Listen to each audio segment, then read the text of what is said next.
Bonjour à tous, c'est Isabelle, bienvenue sur ma chaîne. Je vous retrouve aujourd'hui pour un point livresque, le premier point livresque de l'année 2018. Je m'excuse d'avance, j'ai chopé la crève, donc j'ai tendance à avoir la voix un petit peu nasillarde. J'espère que ça se verra pas trop sur la vidéo. Et on va donc commencer tout de suite par le premier livre que j'ai lu. C'était un peu pour me sortir d'une panne livresque parce que j'avais commencé à lire le livre de Koweït Zan, La liste de nos interdits, et je me suis carrément enlisée dedans, ce qui fait que ça l'a pas fait du tout. J'ai même été obligée de l'arrêter. Dommage parce que j'avais vu de bons avis dessus, mais pour moi ça le faisait pas du tout. Ce qui fait qu'après j'ai eu moins envie de lire, ça m'a un petit peu plombée et j'ai voulu prendre une BD. Et comme ma fille a eu pour Noël par sa chère maman HeroCorp, le tome 1 Les Origines, j'ai eu envie de lire ça. Je l'ai lu en moins d'une heure. On adore regarder cette série. On avait terminé Lost et du coup on a eu envie de regarder une autre série. Bon, elle n'a que 10 ans, donc forcément il y a des séries que je ne peux pas regarder avec elle. Et on est tombé sur Netflix, sur HeroCorp. J'avais regardé la saison 1 il y a déjà assez longtemps, j'avais pas regardé les autres saisons. Et du coup, on a décidé de regarder ça. C'est une série qui est super plaisante, je sais pas si vous connaissez ou pas. Mais si vous connaissez pas, franchement, ça se laisse regarder, mais super bien. Et nous, ça nous fait bien rire. Et j'ai donc eu envie de découvrir un petit peu la BD. Ce sont les origines, c'est-à-dire que moi, je l'avais acheté pour le tome 1. Je pensais qu'on allait tomber dans l'histoire de la saison 1. Et pas du tout, en fait, ça reprend, donc comme indique le titre, je n'avais pas vu, les origines, c'est-à-dire que ça reprend la formation de cette corporation de super-héros. Ça se lit super facilement et moi j'ai drôlement bien aimé, donc je pense que je vais continuer sur le tome 2. J'ai ensuite lu, alors en fait je l'avais lu avant, Le Cercle de 7 d'Adrian Anderson. C'est paru aux éditions Prémédite et c'est le chargé de communication de l'auteur qui me l'avait envoyé. Et je triche un peu, j'avais oublié de vous en parler dans la dernière vidéo. C'est un livre qui est franchement, mais pas long du tout. Je pense que vous vous rappelez de la dernière vidéo si vous l'avez vue. La sensation de la couverture m'a un peu gênée. Bref, on s'en fout, on est là pour parler du livre. On se retrouve dans une enquête de l'inspecteur Jim Spencer qui se retrouve plongé en fait dans des crimes en série qui se réalisent tous les 18 ans et qui suivent un même rituel. Et du coup, on part dans une contre-la-montre pour essayer de sauver les prochaines victimes des griffes du gourou des adorateurs de Seth. C'est un livre assez porté sur le fantastique. C'est un livre que j'ai bien aimé et pourtant un petit détail m'a un peu gênée. J'ai trouvé que c'était un peu écrit, on va pas dire trop facilement, mais on passait très vite d'un lieu à un autre sans vraiment aller dans les profondeurs en fait de ce que l'auteur voulait nous montrer. Et moi franchement ça m'a un peu gênée. Je veux dire, si on veut, à un moment il nous amène en Pologne et on se retrouve là prise dans une histoire et moi j'aurais voulu en savoir plus et là boum, on revient en France. Enfin moi il y a des petites choses comme ça, j'aurais voulu en savoir plus. C'est plutôt bon signe, c'est que le livre m'a quand même plu. Mais voilà, j'aurais vraiment voulu qu'il aille plus dans les détails et qu'il nous parle plus justement de cette enquête, de ces personnages, qu'il aille vraiment plus en profondeur dans la psychologie de ces personnages et dans son histoire. J'ai ensuite lu, et ben oui, comme toutes les saisons, Agatha Raisin, Enquête Randonnée Mortelle de MC Beaton. J'adore cette série, franchement, c'est vraiment une série que j'aime beaucoup lire. J'ai pas envie de les lire tous d'un coup parce que j'aime bien comme ça garder, c'est une sorte de petite friandise que je me fais souvent entre des thrillers un peu plus gore ou un peu plus forts. Et j'ai pris plaisir à découvrir celui-ci. Je dirais qu'il m'a peut-être un petit peu moins plu que les autres, mais l'histoire reste quand même super agréable à lire.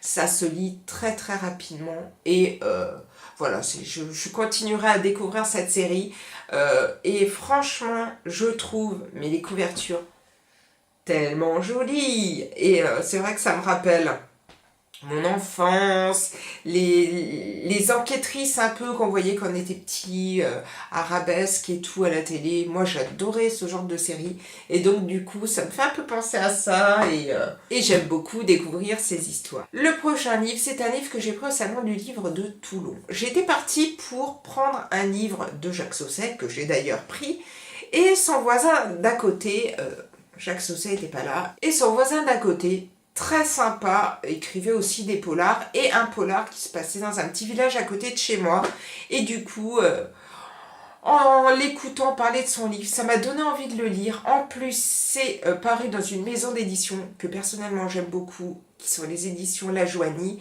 Je trouve que leurs livres sont vraiment très bien édités, très bien mis en page et donc du coup j'ai eu envie de découvrir ce livre, Un charmant petit village de Jean-Michel Lecoq, roman policier mais pas que.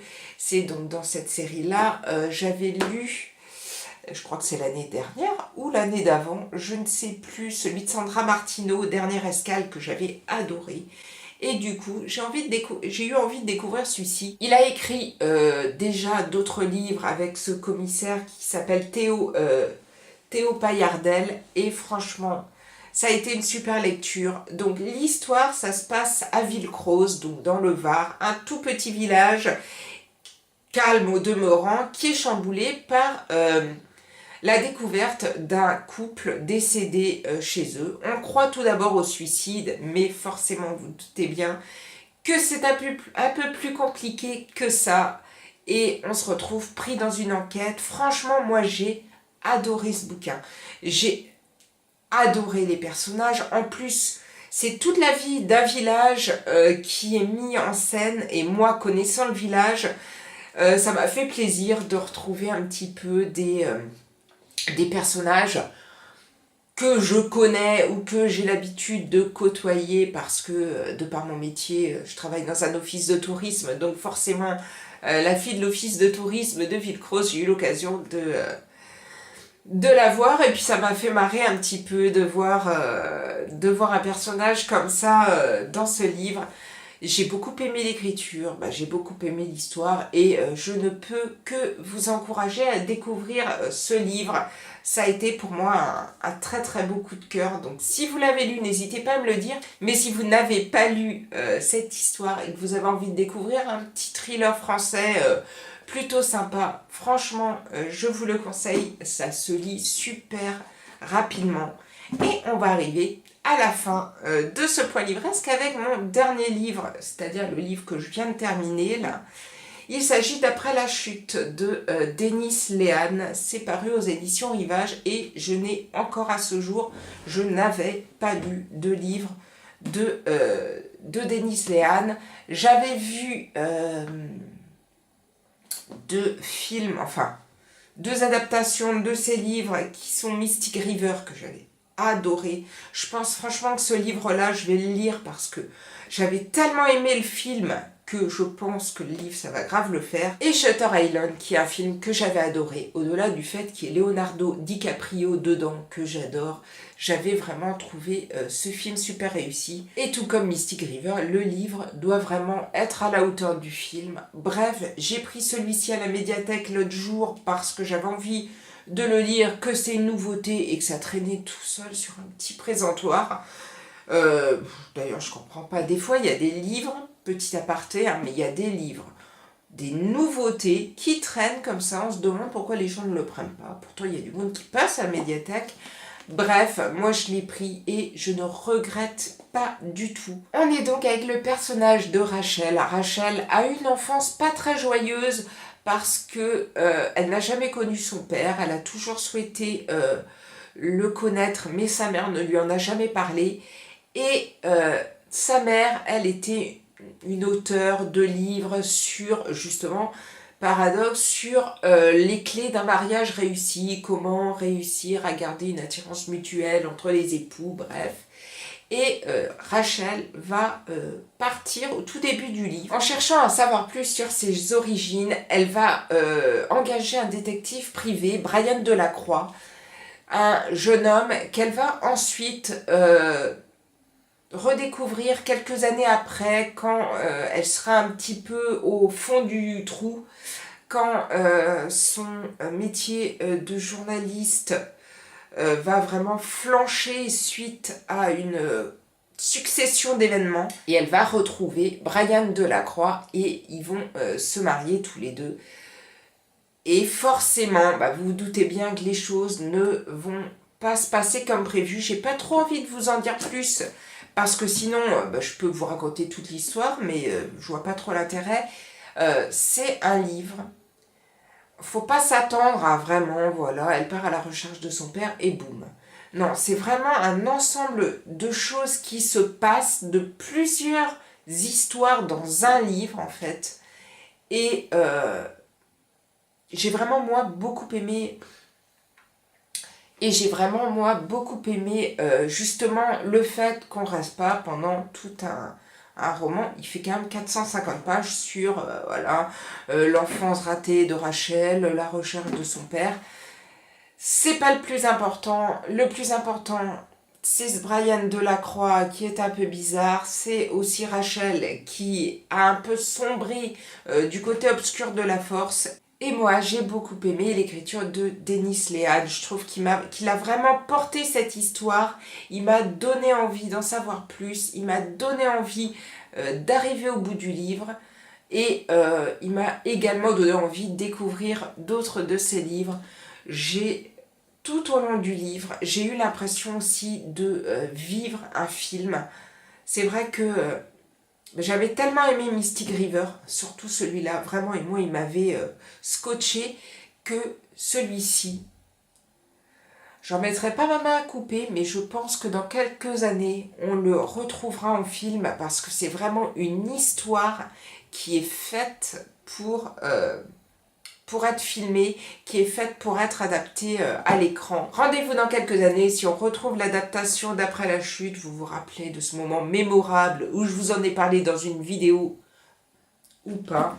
Mais au moins, on en a fini enfin avec les livres que j'ai lus en ce début d'année. De bons livres, c'est vrai que ça m'avait vraiment plombé.